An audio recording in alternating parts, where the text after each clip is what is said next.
Hi hello, this is Manoj Kumar from Kakinada. Precise pest control. మీరు కావాలంటే గూగుల్లో సెర్చ్ చేయండి, పెస్ట్ కంట్రోల్ అయిన కాకినాడ అని టాప్లో మనది ఉంటుంది. మీకు ఏంటంటే ఈరోజు నేను ఎక్స్ప్లెయిన్ చేయబోతున్నాను ఏంటంటే హౌసెస్ వరకు ఏ పెస్ట్ కంట్రోల్ మనం చేయించుకోవాల్సి ఉంటుంది. ప్రైమరీగా టర్మైట్స్ కంట్రోల్ అంటే చెదలు అవి రాకుండా చేయించుకోవాలి.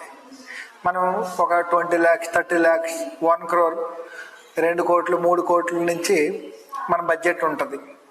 ఇంత అమౌంట్ మనం పెట్టుకుని మనం ఒక 5 lakhs 6 lakhs టాప్గా ఒక 20 lakhs పెట్టి వుడెన్ వర్క్ చేయించుకుంటాం. అలాంటప్పుడు మనం పెస్ట్ కంట్రోల్ చేయించుకుంటే మంచిది. పెస్ట్ కంట్రోల్ అంటే ఏంటి? ఓన్లీ చెదలే అనుకుంటారు, ఇవి కాదు. ఫ్లైస్ ఉన్నాయి, మస్కిటోస్ ఉన్నాయి, లిజార్డ్స్ ఉన్నాయి, అలాగే యాండ్స్ ఉన్నాయి. అంటే లిజార్డ్స్ అంటే బల్లులు, యాండ్స్ అంటే చీమలు. ఇవి కాకుండా పెస్ట్ కంట్రోల్ అంటే అందరూ ఏంటంటే ఓన్లీ టర్మైట్స్ చెదలే అనుకుంటారు, ఇవి కూడా ఉన్నాయి. కానీ నేను చెప్పేది ఏంటంటే ఇంపార్టెంట్గా బిల్డింగ్ వరకు కన్స్ట్రక్షన్లో ఉండగా, కన్స్ట్రక్షన్ ముందు చేయించుకోవచ్చు, కన్స్ట్రక్షన్ తర్వాత చేయించుకోవచ్చు. ఈ ముందు తర్వాత అనేది ఏంటంటే ప్రైమరీగా మనం ముందు చేయించుకోవడం, ఫస్ట్ స్టార్టింగ్ ఫౌండేషన్ నుంచి ఎండింగ్ పెయింట్స్ వరకు చేయించుకోవడం చాలా మంచిది. ఇందులో ఒక ప్రాసెస్ నేను చెప్తాను. అది ఫౌండేషన్ ఫుట్టింగ్స్ వేసేది. ఫుట్టింగ్స్ వేసేటప్పుడు కెమికల్ అప్లై చేయాలి. కెమికల్ అప్లై చేసిన తర్వాత ఫుట్టింగ్స్ స్తంభాలు అయ్యి మనం పైకి లేపిన తర్వాత ఇది ఒక ప్రాసెస్ ఉంటుంది, గ్రౌండ్ లెవెల్లో అంటాం. అలాగే బేస్మెంట్ లెవెల్లో కూడా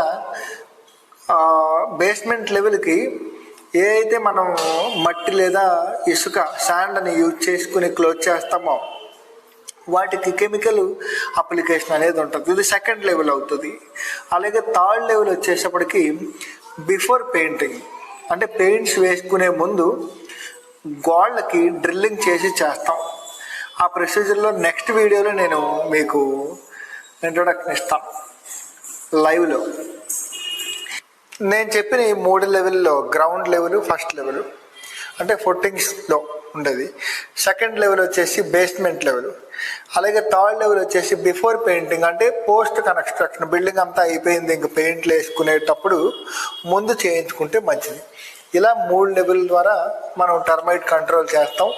ఇలా చేస్తే కనుక టాప్గా ఒక 2 BHK ఉంటే ప్రైజెస్ ఎలా ఉంటుందంటే ఒక 15,000 మినిమంగా అవుతుంది. మ్యాక్సిమం ఒక 20,000 అవుతుంది. 2 బెడ్రూమ్లు, కిచెన్ హాల్, ఒక ఫ్లోర్ అయితే, ఒక 2 floors అయితే ఒక 20,000 వరకు అవుతుంది మినిమంగా. సో ఇలాగా ఓ 20,000లో మనం బడ్జెట్ గురించి ఆలోచించుకునే కంటే చేయించుకోవడం బెటర్. ఎందుకంటే ఒక వుడెన్ మెటీరియల్ వచ్చేసి కనీసం మీరు ఒక 2 lakhs 3 lakhs పెడతారు. ఎంట్రీ ఫ్రేమ్స్ కానీ, ద్వారబంధాలు, కిటికీలు, కబోర్డ్స్. ఇప్పుడు ఈ మధ్య ఏంటంటే అంతా గ్రానైట్కి వెళ్ళిపోయారు. ఎంట్రీ ఫ్రేమ్ ఉన్నప్పటికీ కూడా పిఓపి సీలింగ్ కూడా చెదపడుతుందని చెప్పేసి నేను మీకు చెప్తున్నాను, ఖచ్చితంగా చెప్తాను. ఎందుకంటే ఎన్నో హౌసెస్ మేము చేసాం, ఎంతో డిజైన్ చేయించుకుని బోళ్ళంతా కాస్ట్ పెట్టుకుని చేయించుకున్న వాళ్ళకి కూడా టర్మైట్ డ్యామేజ్ అయింది. అలాగే ఎస్టిమేషన్ చేయించుకుని ఒక సజెషన్ తీసుకోవడం మంచిది. డ్రిల్లింగ్ ప్రొసీజర్ అంటే పోస్ట్ కన్స్ట్రక్షన్ అని అంటాం. అంటే పెయింటింగ్ బిఫోర్ థర్డ్ లెవెల్లో చేయించుకోవాల్సింది అనమాట.